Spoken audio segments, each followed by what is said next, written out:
Afternoon, everyone. Welcome to this session of Housing as Preventative Medicine. Today we have an excellent program for you from the Housing Crisis Action Group about housing in the age of COVID-19.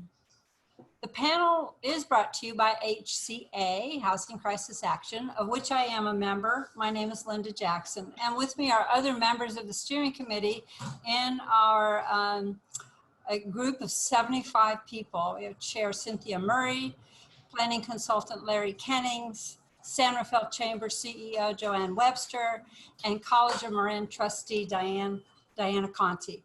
I also want to recognize Katie Koifman, who is managing all the logistics for this meeting and who is the editor of the HCA newsletter, Tracking Housing News Across Marin.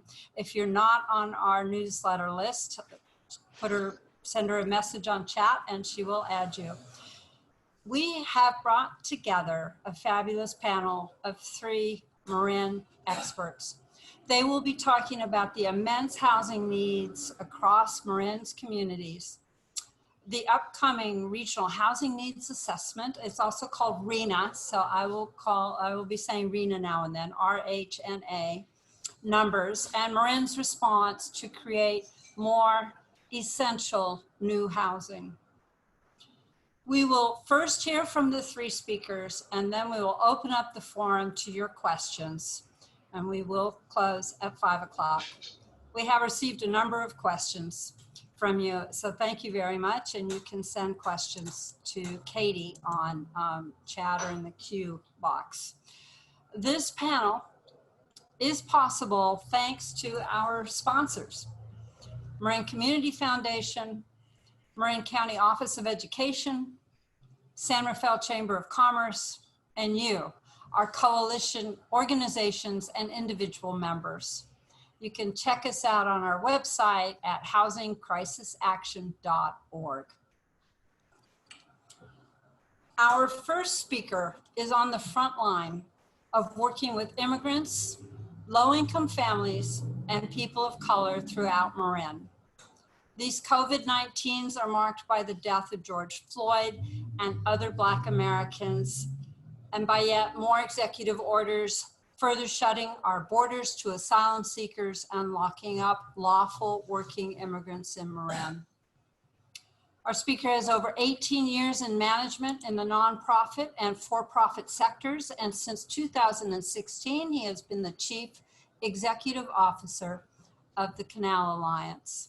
Our first speaker is Omarquerera, social entrepreneur, human rights advocate, and strategic visionary. Omar is here to talk to us about housing need in Marin.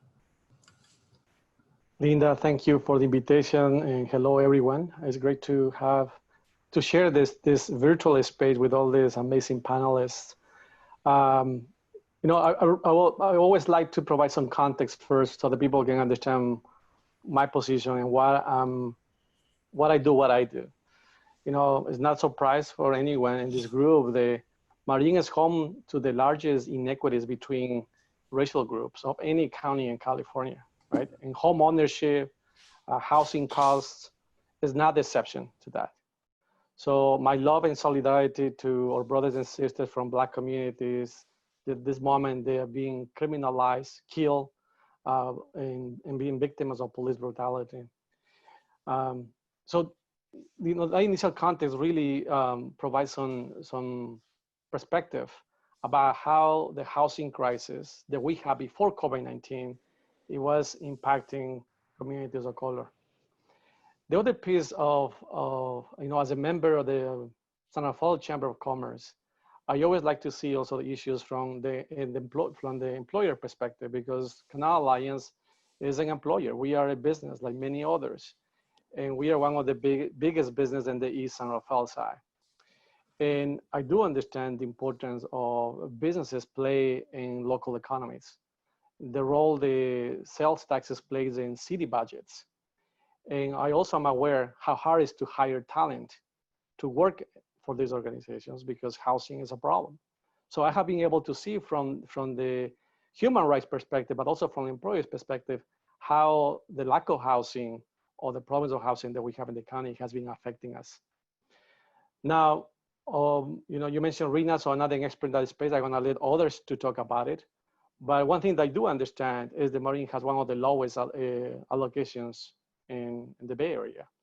And because of that, we have been somehow performing well, according to the experts, but we really did sometimes what we do in education, right? We lower expectations for students of color so that they can actually look like they're performing well. But I'm gonna let others to expand on that because that's not the space of where I can consider myself an expert. But what I do bring more expertise and a deeper understanding is what poverty looked like before COVID-19 and what COVID-19 did to these communities. We are, as you know, we launched an emergency fund to support families to survive during this public health crisis. And we have helped more than 2,000 people. So until June, we distributed close to $1.4 million. Now, one thing that I did is I removed the restriction for those funds to be just for housing, because the crisis that we are facing right now is completely different from the crisis that we have in 2008.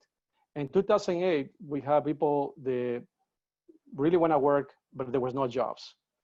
Right now, we have a different type of crisis. We really want people to stay home.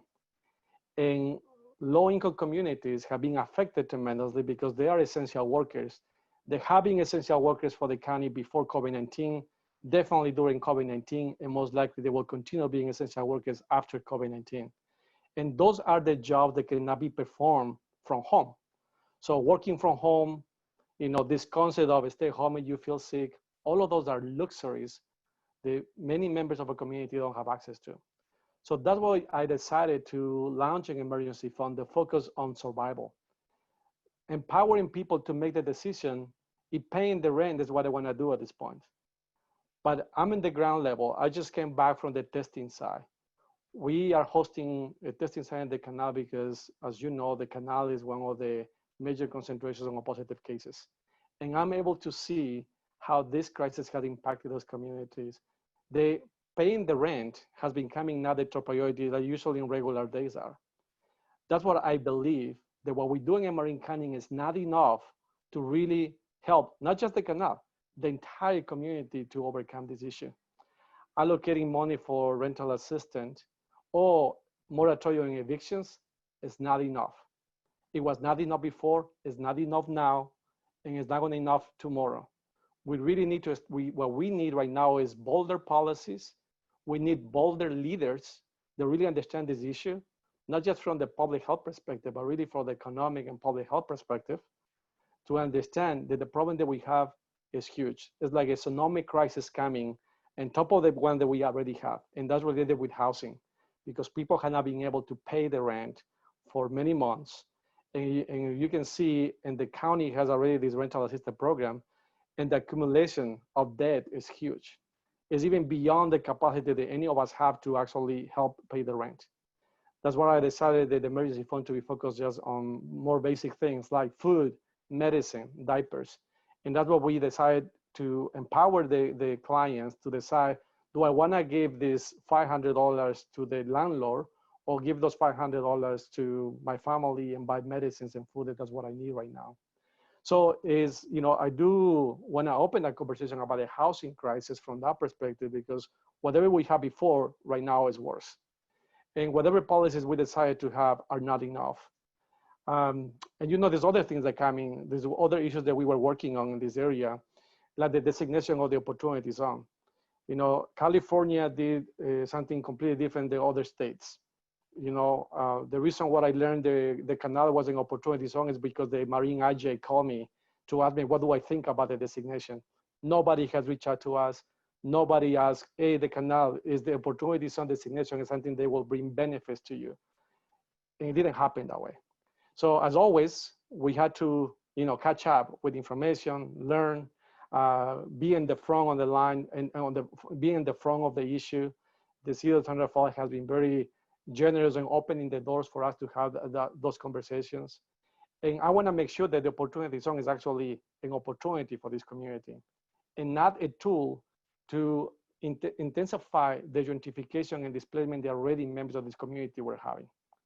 So it's something that we're paying close attention. It's something that I'm very involved on it, and it's something that we are working on. There's something else that the city of San Rafael is working right now is the planned development areas, the designation of potential development areas in the Canal has been identified as one of them. I'm supporting that. It's actually part of the work that we do during the 24 regional plan, you know, helping the city understand the importance to have a more in-depth process for the Canal neighborhood to engage everyone to start having an opinion about what is the vision that I have for my city. As you know, low-income communities usually are not included in any planning. We like to put a checkbox that we organize events at the Canal, but if we really want to have the participation, we need to do more than just organizing an event with translation services and some food. We really need to educate people about this is how the city works. These are the city laws.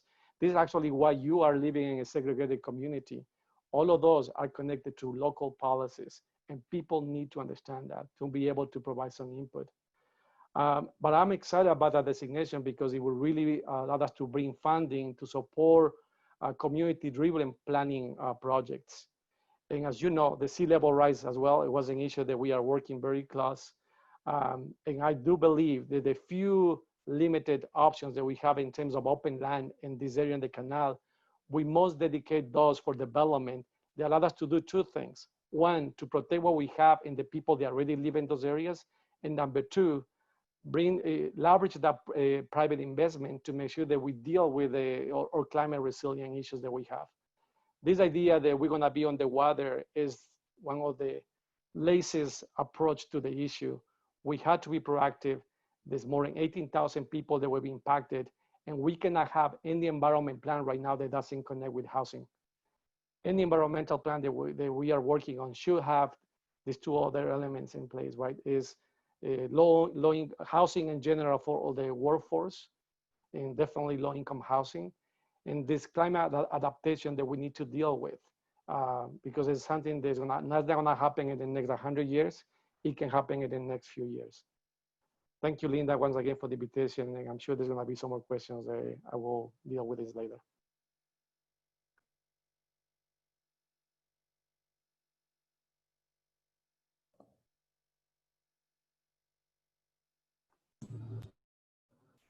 Thank you, Katie, for that reminder about unmuting.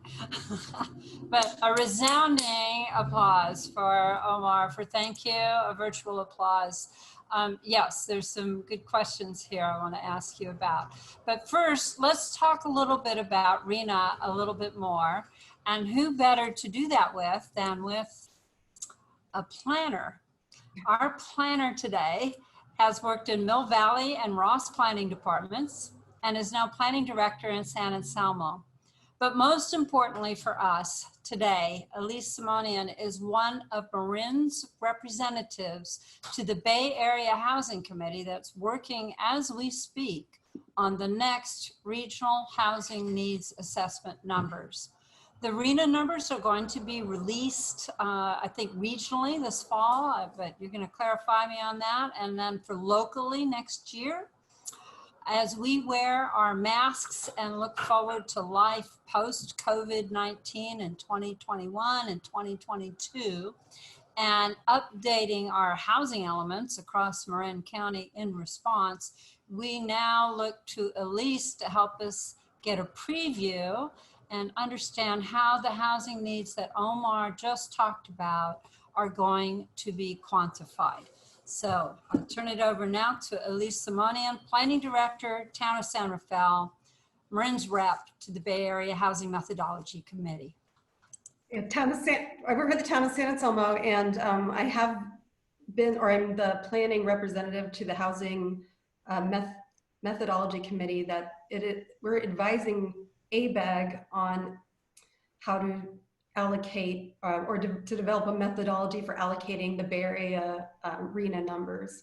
And the state has released those RHNA numbers for the Bay Area. And for the total Bay Area, it's 441,176 units. And that regional housing needs determination that's just the number of units assigned for the Bay Area, and it's assigned in 4 different income categories: very low income, moderate income and above moderate income. And so for the Bay Area, I'd say roughly half is for very low and low income, which is, it's a large number. And just as comparison to the last cycle, the last Bay Area RHNA was 187,990 units. So it's more than doubled over the last housing element cycle. So that will result in Bay Area communities planning for additional housing units.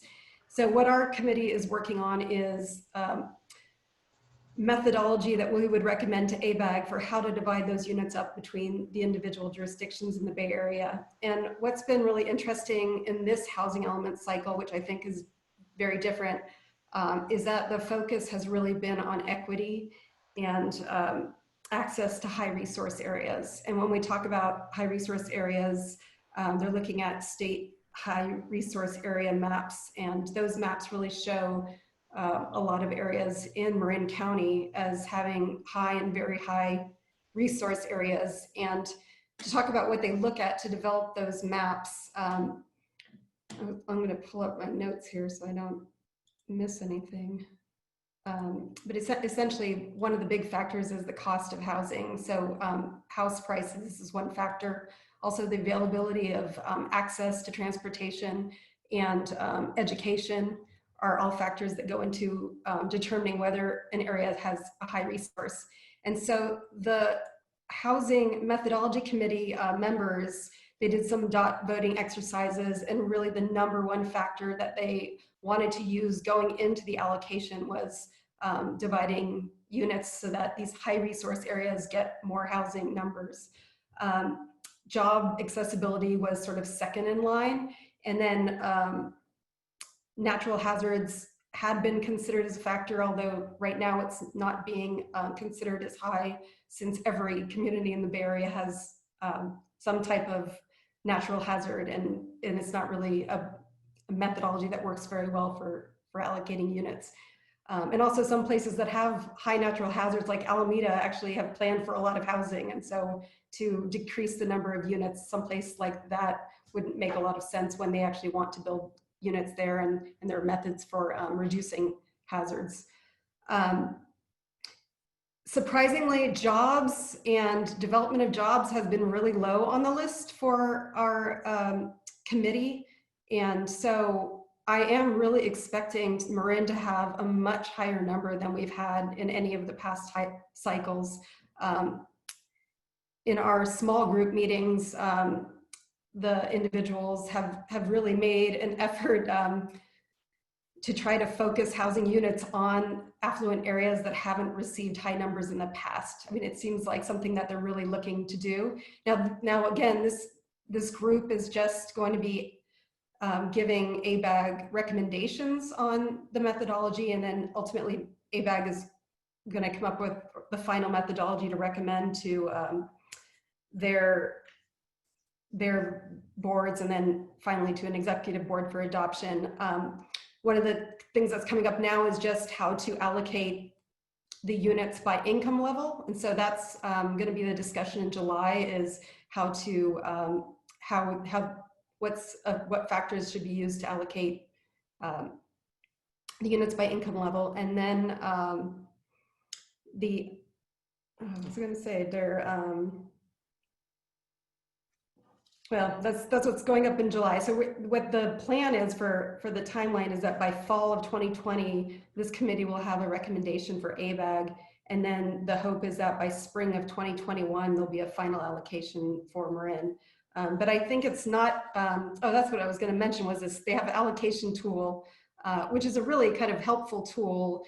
And I can provide the link to that the committee is using to sort of see how different methodology factors will divide up the RHNA number.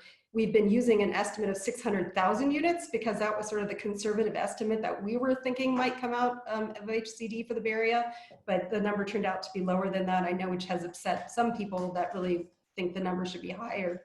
But I encourage everyone to try out this methodology tool to see how the various factors will affect the allocations. For San Anselmo, for example, our current RHNA is 106 units, And with the methodology that the committee is looking at, we have come up with, for the next cycle, estimates of 1,000 to 1,500 units just for our community. And I mention this because the total allocation for Marin during the last cycle was only about 2,300 units total. So we're looking at really high numbers. I would say everyone should assume their numbers will triple, but I think it may be higher than that. And then one thing to consider too is obviously when we're planning for the RHNA numbers, that if we have an allocation of a certain number of low-income housing units, those are usually going to be a percentage of a market rate project.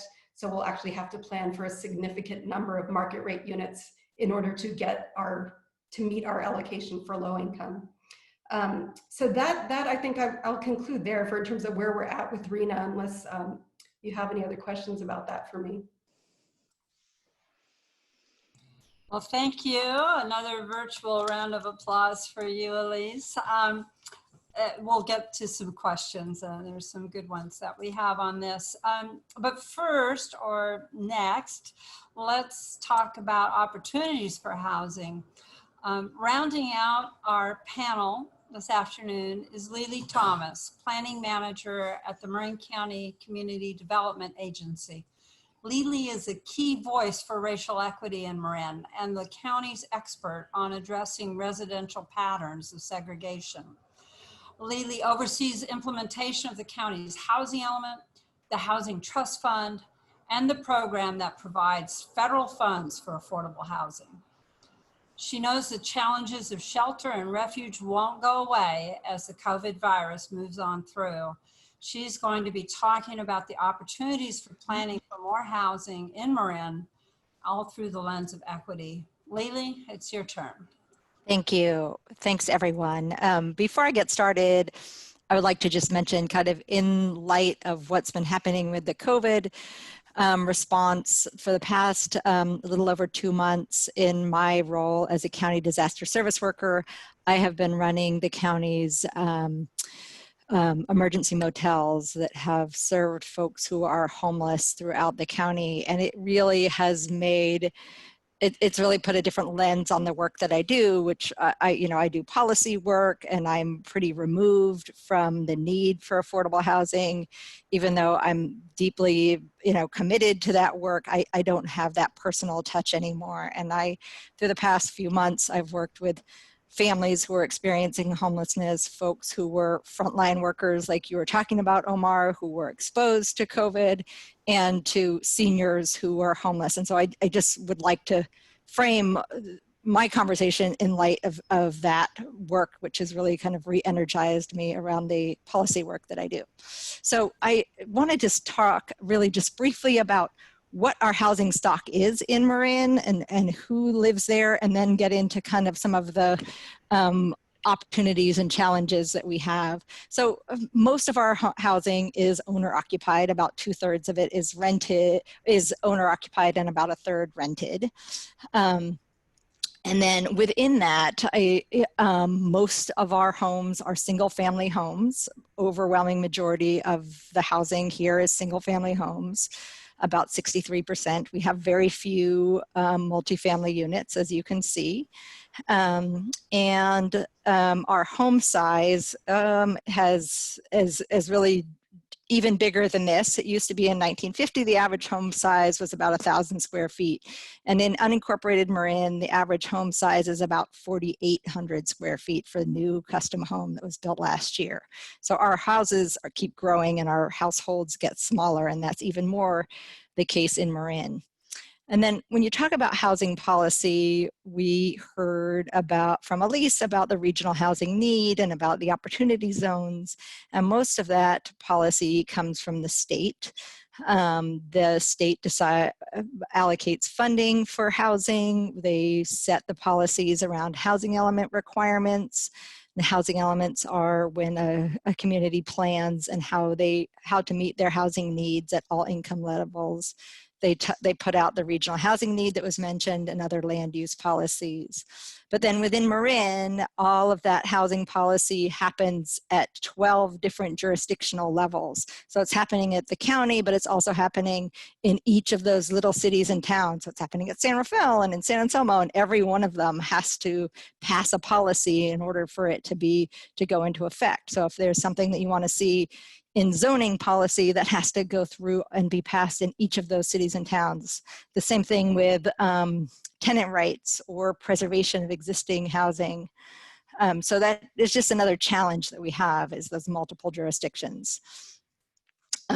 We talk a lot about the regional housing need, but as Omar mentioned, the regional housing need does not adequately reflect what our needs are. And so I really think it's more important to talk about our community needs than the regional housing need, because I think that again makes it become an academic thing when really we need to be talking about the personal stories and who needs housing in our community. So the California Housing Partnership recently released a report that said that we have almost 9,500 low-income residents or households in Marin, households, not residents, who don't have the access to affordable housing that they need.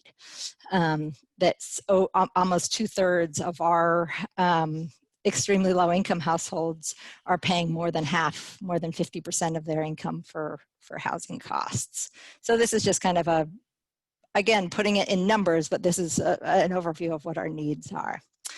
And then when we talk about our challenges and opportunities, I think that it's really important to frame that within Marin's history of racial segregation.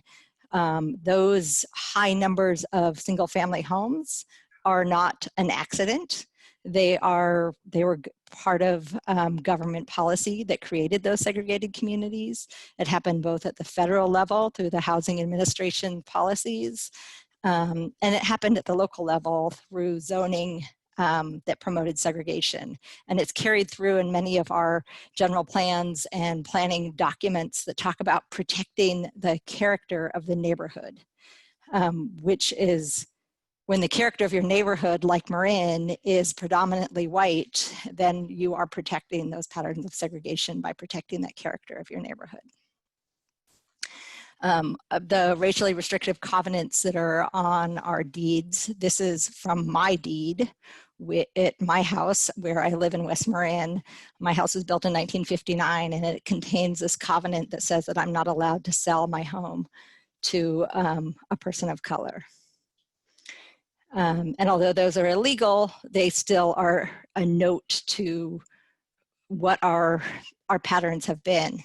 This is a slide that was from a workshop that I did in a past housing element cycle when we were trying to appease and talk about oh, don't worry, we're talking about housing growth, but really we want to frame it within the Marin context of the fact that Marin is a slow growth community. And don't worry, most of our land is preserved as open space, and we have strong environmental protections, and our projected population growth is the lowest of all of the 9 Bay Area counties. So I think that this slide actually is illustrative of how we are characterizing our community and furthering those patterns of segregation that I talked about. And there's also, we hear a lot about this, like, oh no, we can't build any more housing here. We're all built out. There's no space to build any more housing. It's too crowded. There's too much traffic. Our schools are overcrowded, et cetera, et cetera. Our communities are built out. We can't add any more housing. Another one of the challenges that we see is community opposition. This is from a meeting at the Board of Supervisors, and I have done this where I've showed this slide to middle schoolers and talked to them about housing segregation, and I always ask them what they see about this slide, and they said, well, everyone's white and they're mostly older, and that is true of Marin's population. But I also know that those folks seem to be having a lot of fun as they're opposing any kind of new housing policy or housing development. But this kind of community opposition makes it difficult for local elected officials to support housing growth. And housing has become a very contentious issue in our communities. The cost of development is also another one of the challenges that we face in developing additional housing and meeting our housing needs in this community. This is the foundation of Victory Village in Fairfax, which I am proud to say now looks like housing, and they are working on landscaping, so it's actually coming along, but it's been a long haul. So I had a lot of challenges that I talked about, and I was trying to come up with opportunities, which I'm a little slimmer on, but I thought that there's a few things that I wanted to talk about. One is the housing working group, where the county and the cities and towns have all been collaborating and working together around housing policy. The objective design and development standards are a way of encouraging multifamily housing in our communities, funded through a grant from the state. We're looking at housing element collaboration and other funding opportunities. So I just think that when we are kind of looking at a proactive way about how we can look at housing policy together as a community, that makes it a stronger process. And doing some of these kind of mixed use and smaller developments, that may be opportunity. Also, there are some developments that we have on the horizon. The Coast Guard property that's in Point Reyes Station.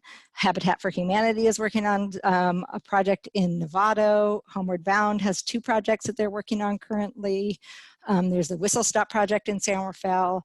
And then there's some state surplus land that is being looked at for housing development. So there are some opportunities for adding additional housing in our community that I'm hoping that maybe out of some of the new racial awareness and some of the new commitment to renewed social justice, that I'm wondering and I'm hoping that that will translate into additional support for housing, and that people will make, that there'll be some connection there. So to quote my colleague Liz Darby, don't let a good crisis go to waste. And so I think that maybe this is an opportunity for all of us to try to build on some of that awareness to increasing affordable housing in our community.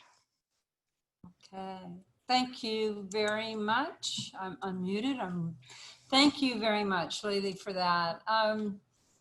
Boy, y'all 3 set the stage for a challenging topic for our county. We've seen for many years. When the housing's built, people like it and they move in and they call it home, but it's hard to get it built. I want to start off with a question for the 3 of you. And that's reflective. Omar, you touched on it. What are the prospects for people who are renters and as they get work or don't, for increased homelessness in our county of Marin residents? People who are already doubled up in apartments, where do they go? Are families going to be split up? What are the implications for children? And what do you hear from your 3 different sectors in terms of the forecast for homelessness over the next 6 months? And we'll start with whoever wants to go first. Maybe we'll go backwards. Leelee, you can go first, and then Elise, and then Omar. Thanks. This is something that, as I said, from my recent work is really at the forefront of my mind. I'm concerned about when the eviction moratoriums that are currently in place, when those expire, what protections are there going to be for our tenants, and are they going to result in kind of mass displacement, kind of a further gentrification? It's something that I'm definitely worried about.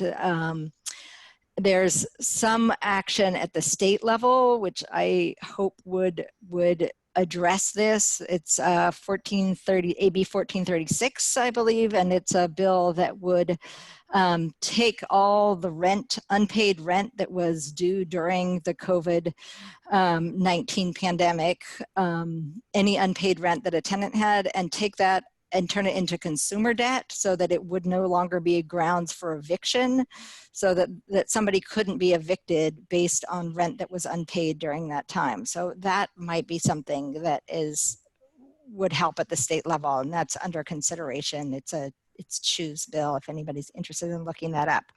And then at the local level, I think the county currently has a resolution that's preventing any kind of evictions through the end of July. I believe the board subcommittee may look at extending that. There was some recent action from the governor that might allow that. So those are kind of something that's happening at the state and local level. And, you know, I don't know what else, but I think that hopefully landlords will realize that they're going to have some flexibility around collecting rent that was due during that time. Okay. Elise. So in terms of the Housing Methodology Committee, we're not dealing with homelessness specifically, although the very low income housing allocation is I think intended to address that requirement. And I'll say that, like, in general, those are the units that are the hardest for communities in Marin to develop and where we've been failing the most. So I'd say in a positive aspect, I polled some of our other planning directors to see how they are with progress on their RHNAs, or developing for the last cycle, how many units they've been developing. And a lot of the communities are doing really well with above moderate income, and that's housing that we need also. But I think very low income is where we're having the hardest time. And I think all of our communities are also seeing more homelessness in our open space areas and in our communities. And certainly if you go anywhere outside of Marin, it's right on the freeway everywhere you go, or on the sidewalks. So it's definitely a concern, but trying to find a way to get those very low income units is it really is a big challenge for Marin communities, because none of us usually have enough money in a trust fund or housing trust fund to fund those projects ourselves.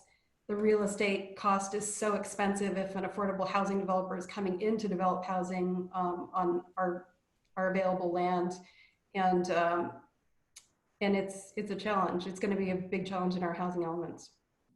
Oh, Omar, before you take that, one of the questions is what happens with people who have been tested positive and they're isolating, they're homeless, and they're able to isolate in a hotel.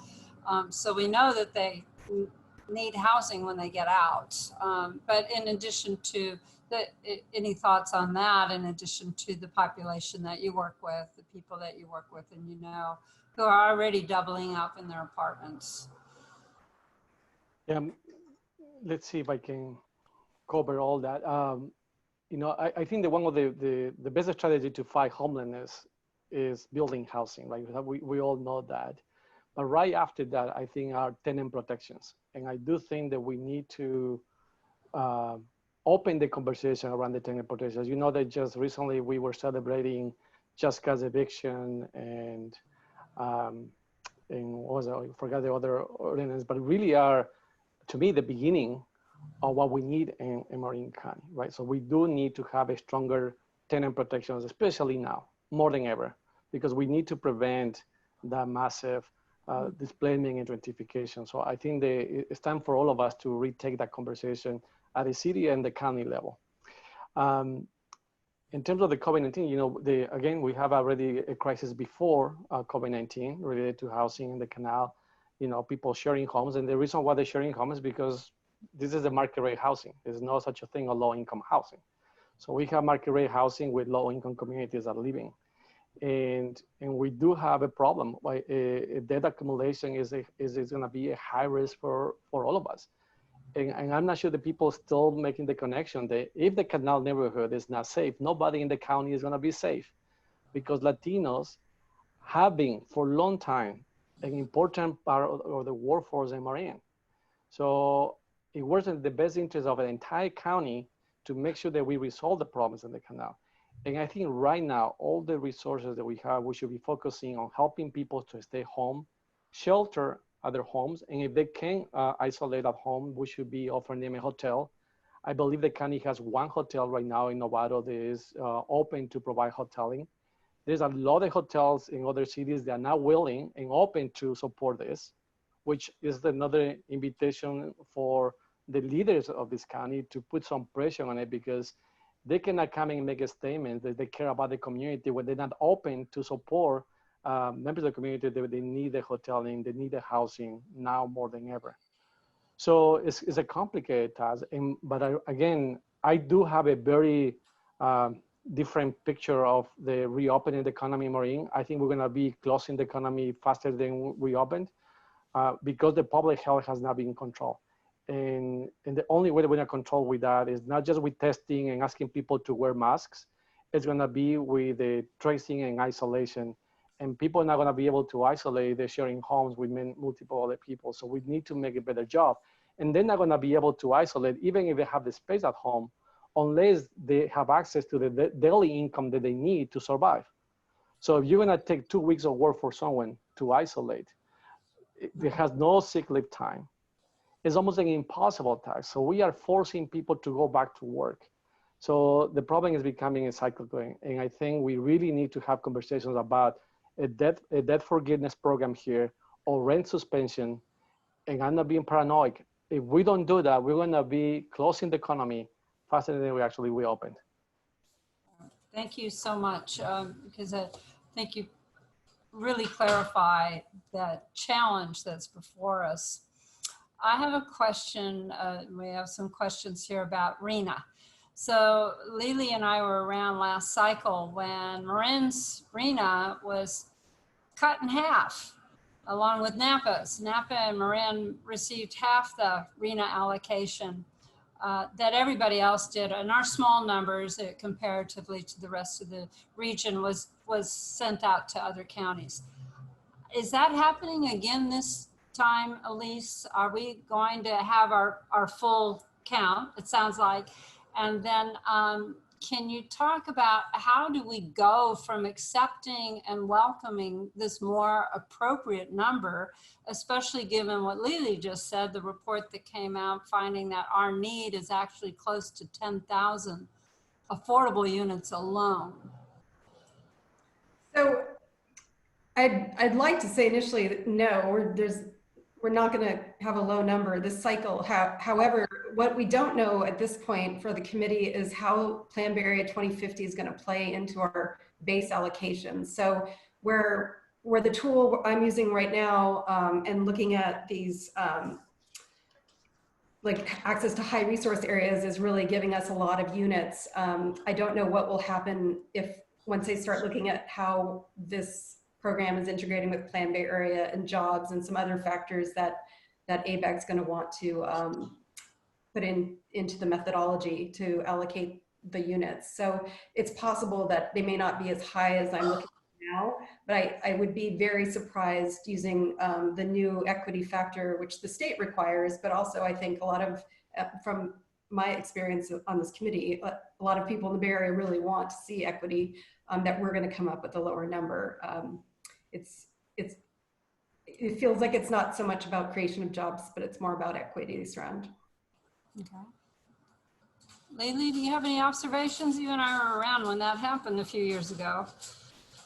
I think that I would just kind of piggyback on something that Omar said, where there was that lowering of expectations that happened, and it didn't help us. We didn't do a better job in meeting our lower income housing needs, even when we had, less than half the numbers that we'd had before. The county's numbers went from 773 to a total of 187 units for 8 years. So 773 for 4 to 187 for 8 years. And we weren't like, oh my God, we're going to do such a great job, we're going to exceed our low income need. That didn't happen. So that argument that they're unrealistic and the lower numbers we would have been able to succeed has not shown to be true. Okay. We have a question about the inclusionary requirements in this county and the in lieu fees. thoughts, both from the two planners, and then Omar, if you have anything you want to add into it. But one of the concerns that I know in San Rafael was looking at the 20% inclusionary and finding that it might be a restraint to housing and to particularly financing for new housing, and that you might actually, would you support a reduction? Are you finding there's a need for reduction or modification in the inclusion, in the requirement for the amount of affordable housing in a market rate project in order to spur development? And a cap could be put on it to go back. The other would be your thoughts about the in lieu, whether that's appropriate. I'm recognizing, I mean, we've got two different planners here, countywide and local jurisdictions. So there's differences between the 12 jurisdictions on how that works in their own market. But what are you hearing locally and thinking about countywide? So I would say, well, the county's requirement, inclusionary housing is where when there's a market rate development, that a percentage of that development be set aside at an affordable rate. That's what inclusionary housing is. And the county's requirement is that 20% of a development be affordable. And there's often concerns that it's a barrier, it makes it too costly, but the county has exceeded its above moderate income category. So apparently that hasn't been too much of a problem for us, because we are at like 220% of our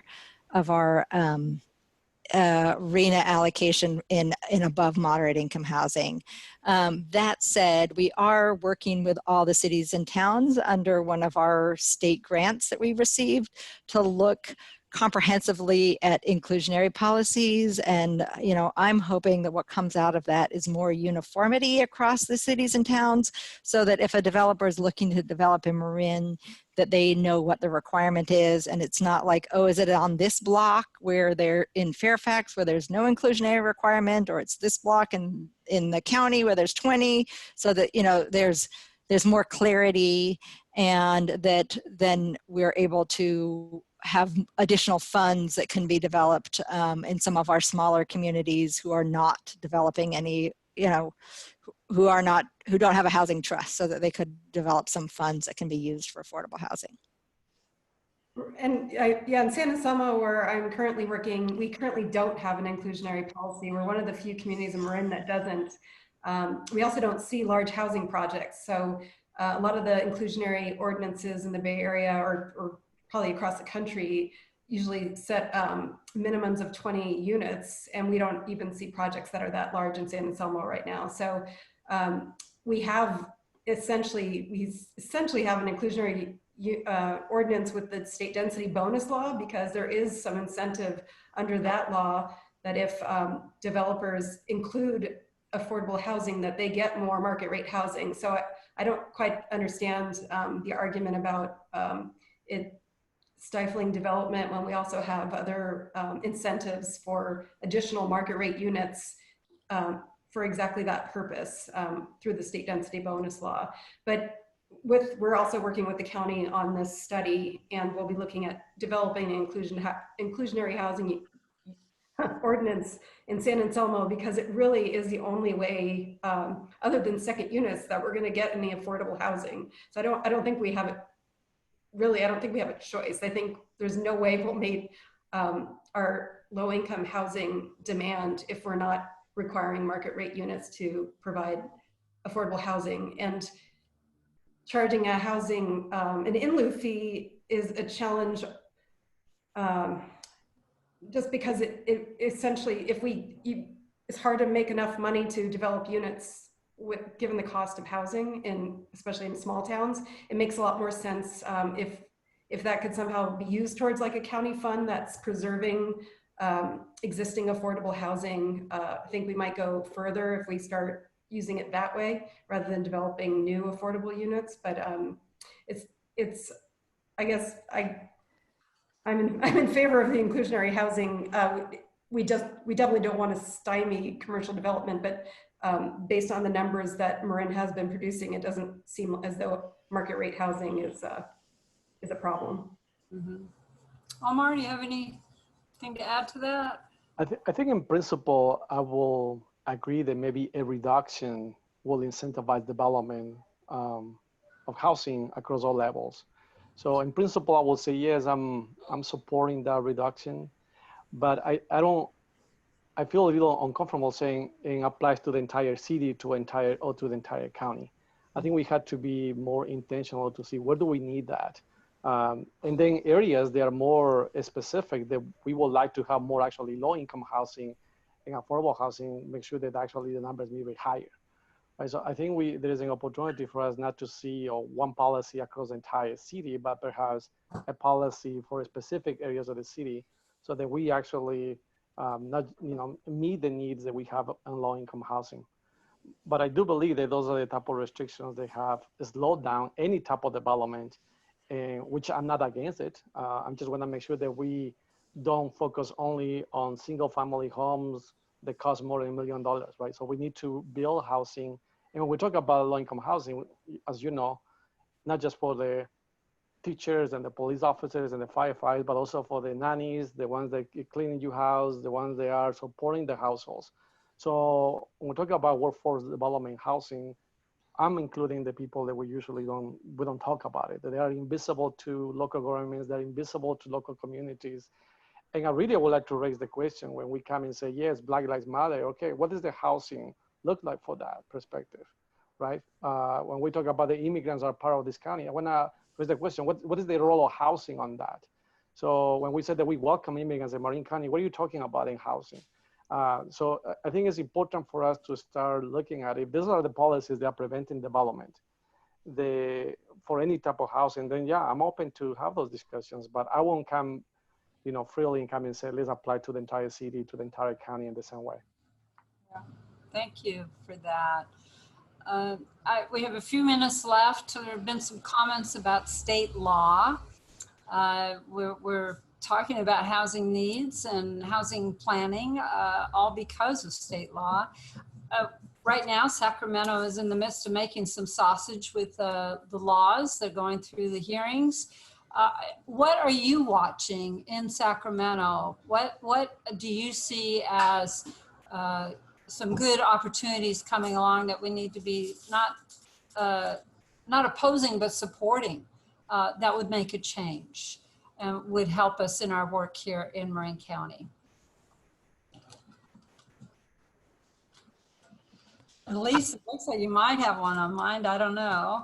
I was just starting to research them myself for that exact reason, to see if there's something the town of San Anselmo could support, as opposed to writing letters in opposition to the housing bills.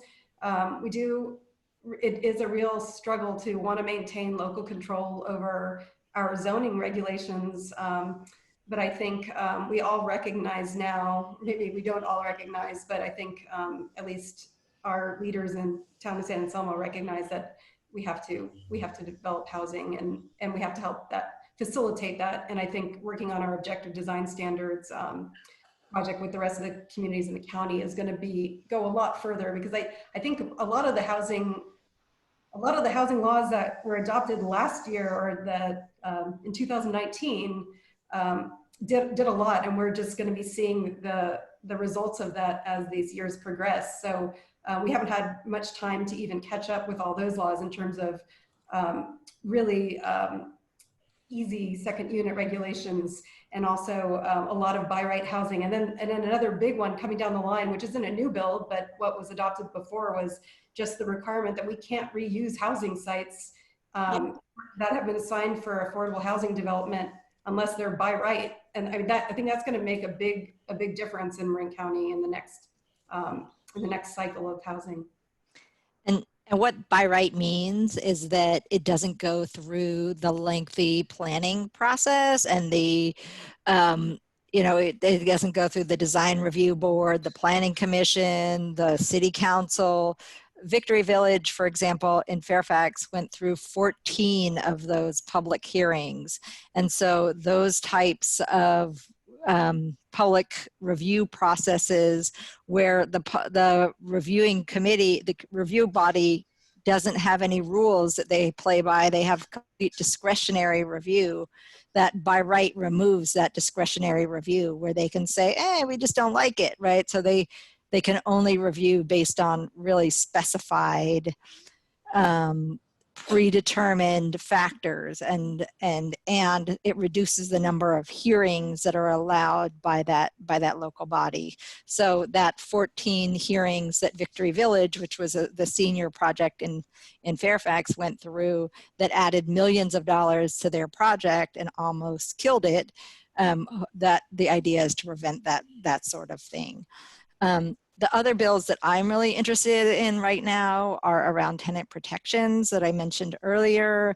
I think that, no matter how much affordable housing we're able to build, it won't be enough. And if we are displacing the existing tenants who are living in market rate housing now, that we're going to end up behind the 8 ball over and over again.